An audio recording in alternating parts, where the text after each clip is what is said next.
เตรียมถาเป่าเค้กพูแต่ละอะไรเยอะ พี่ พู ว่าจะนี่ ไปเด้อปลาลุงถามเมืองลูกเด้อถามเมืองคนเป่าเค้กลูกเด้อยืนเมืองดีๆลูกเด้อแน่เมืองดีๆลูกเด้อ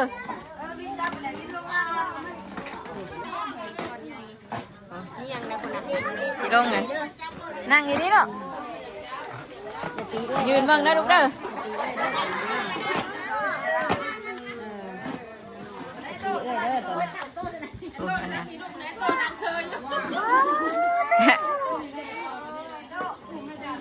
กูเบิ่งอีตู้เป่าเค้ก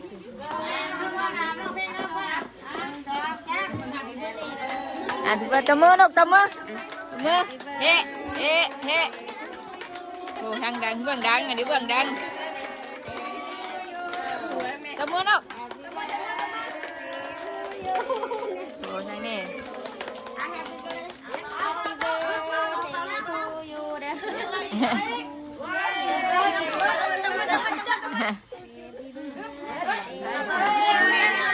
ดังแนมบังลูกน้ำได้เหรอปลาขาวแล้วลูกเลยย่านเด้อฮะ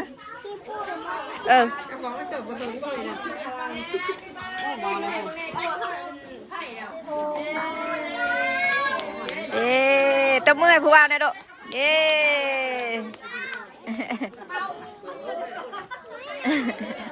ตบมือโอ้สบายดีมาชนะสบายดีลูกสบายดีโดยเจนสบายดีมีแต่คนเก่งๆอันนี้โอ้โหนี่สบายดีลูกโอ้มีแต่คนเก่ง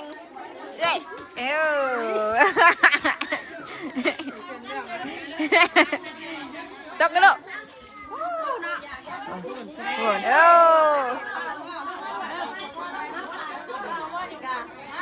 บ่ป้าก็อยากเดี๋ยวจะไปคุบมันยังเงียงตบมือให้กับพ่อเลยนี่ก็ยังเผาย่ามอยู่ทั้งนั้นก็ย่ามนี่ก็ย่ามอยู่มาไปใกล้พูดนะลูกย่านหล่นเลยมาสิ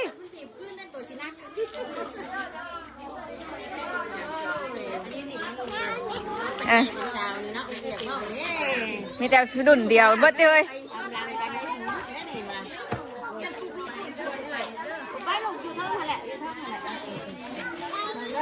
ขึ้นนกอุ่นบ่ผ้าน้องไตกันจ้ะอย่าน้องตก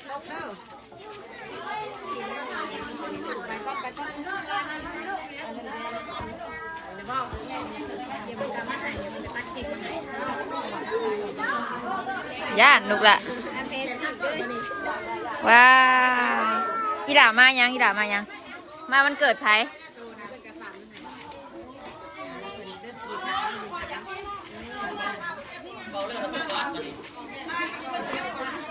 มันเกิดไผดู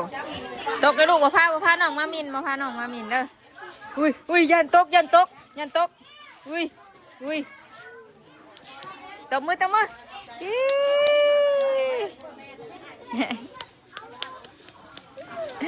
นี่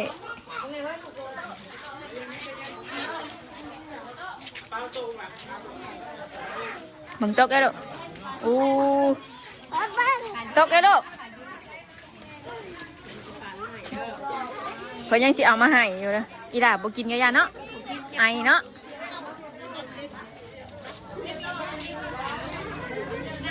ผู้แท้นี่พอดีไปใช้พอดีนะ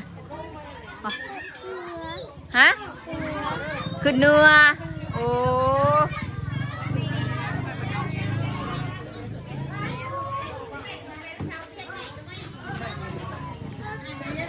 ตกเลยลูกตกไหน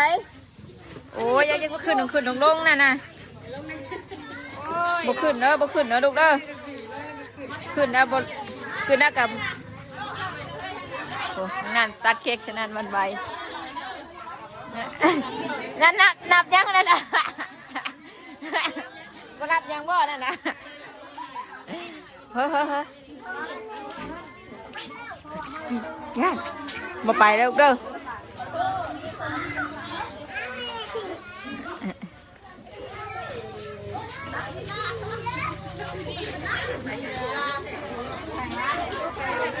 เพิ่นมาแจกขนมนี่ฮะนมมือเอาลูกนมมือเอา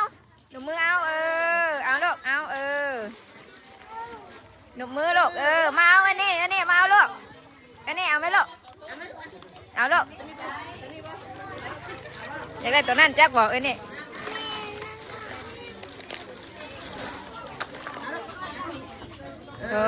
จำมั่มแบบนี้จำมั่มได้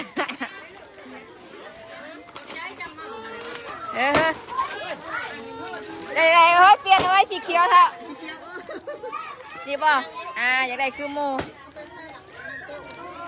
โอ้นี่เอาบ่นี่ยังไงก็ให้แถวน่ะไปนั่งโต๊ะปะนั่งโต๊ะปะนี่นั่งโต๊ะนี่ปะ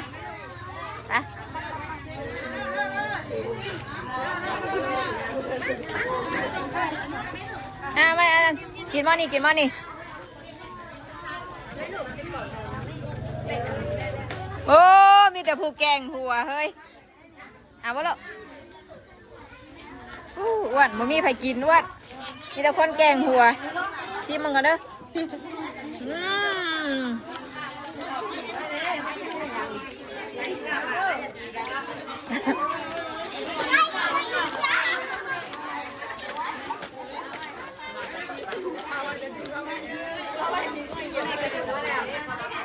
กาวยักษ์ก็มาไก่กรอกแรงไงบ่ได้ฮ้อน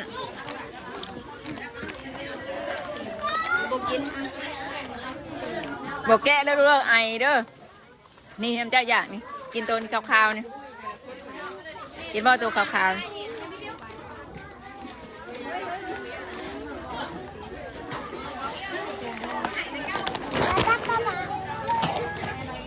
ไอช่าง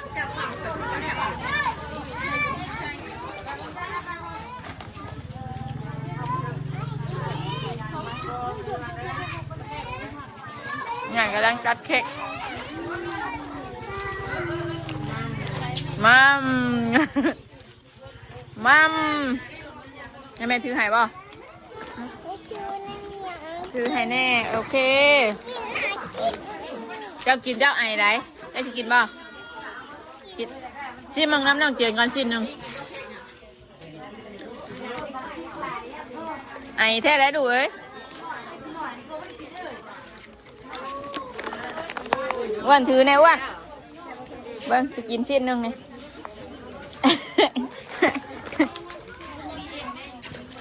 นี่กินยังไงก็อ่ะกินเจ้าเนี่ยมันมีประโยชน์เนี่ยให้เพื่อนเขาบอกเพื่อนเขาแล้ว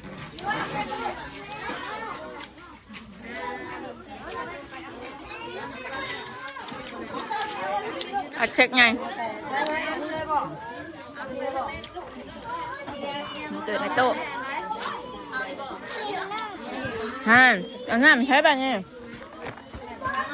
แม่เอาน้ำให้กันถือกันแม่เอาน้ำให้กันเด้อเปิดให้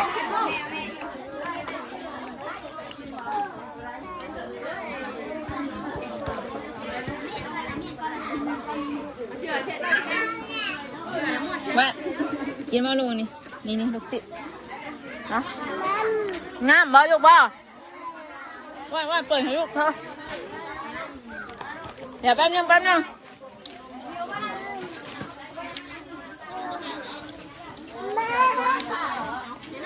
กินน้ำแน่ลูกกินแน่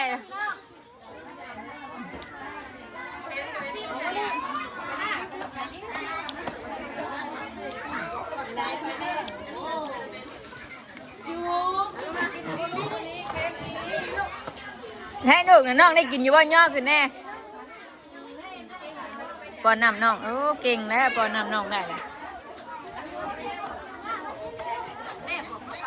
นายว่าเจนเอาอยู่บ่ลูกนี่เอาบ่เอาบ่นี่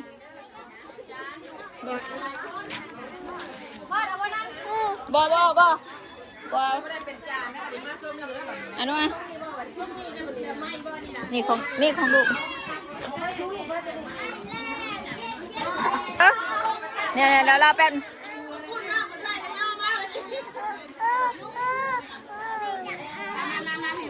เอากุ้งเดี๋ยวจังเอาลูกเดี๋ยวจัง10 บาทดิ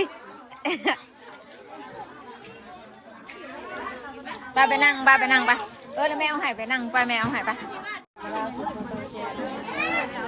พี่ลุงมาพี่ไปพี่มาเลยป้อนใส่โอไอโต้ไปพี่ไอโอโต้พี่เดี๋ยวแป๊บนึงลูกให้คนออกมากันไปนั่งอยู่หุ่นมา พี่ลูกพี่เดี๋ยวแป๊บนึงให้เพื่อนออกมาก่อน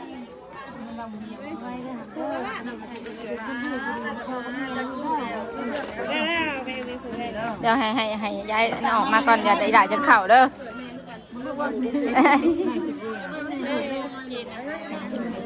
ไปให้โต้ลูกบอลเชโอไปลูกไปบอลเชโอให้โต้เด้อ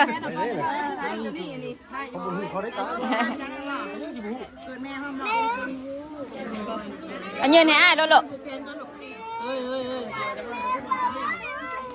ไปอันเชโอน้ำแม่โต้นั่นก็ได้ลูกอันใส่อันนี้วันนี้มานั่งเลยมาพี่ลูกแม่บิว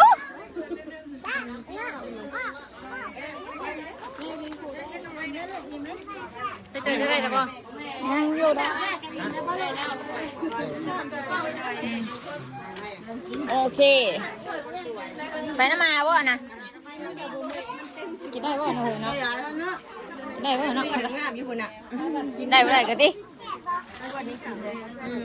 ไปแล้วไปอ้วนเมืองนานแล้วอ้วนเลยไป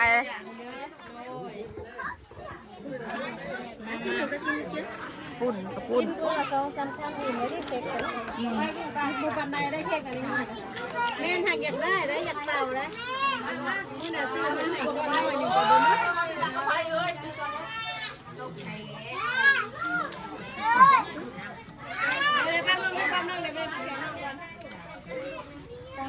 แม่มามิวก็ได้มีกระจูอ่ะบึ้งกับปุ้น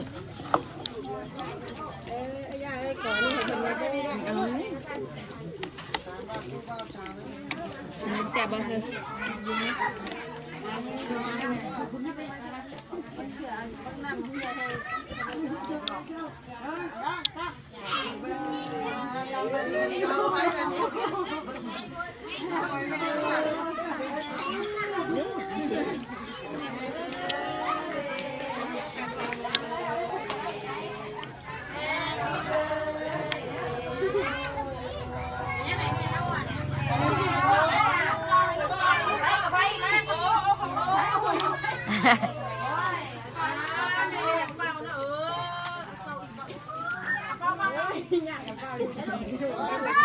พูดเด้อไผ่บอินเด้อ อิ่มแล้วจานเดียวก็ชิวเบิดเลยนี่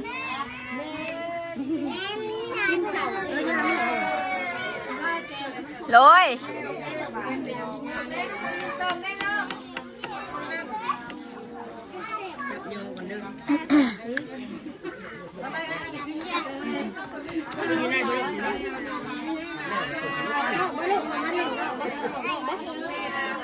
ออกมาพี่แม่ออกมายืนถือใจกลางมาจ่ายคอยจะกล่อง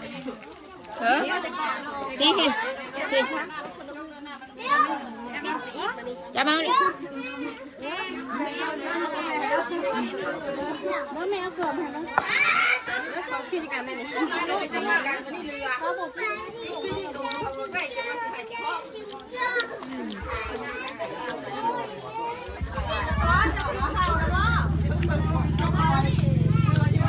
ชอบของมันเกิดย้ำมั่ง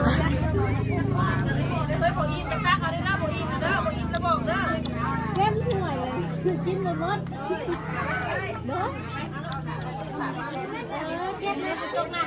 เข้ม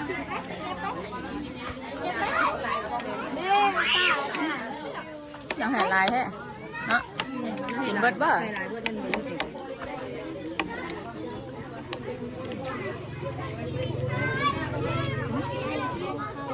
จูนเค้กได้เนี่ยต้องเข็ดปากมันปากได้เด็กกินย่ำป้าฉันนอนป้าลุงมาจอยกันจะขอจบคลิปเที่ยงสักนิดก่อนมาวันเกิด อันโตโต้น้องเนาะนี่ก็ไปแล้วขอบคุณหลายๆที่เข้ามารับชมเด้อเนาะนี่ก็ไปแล้วกล่าวว่าสบายดี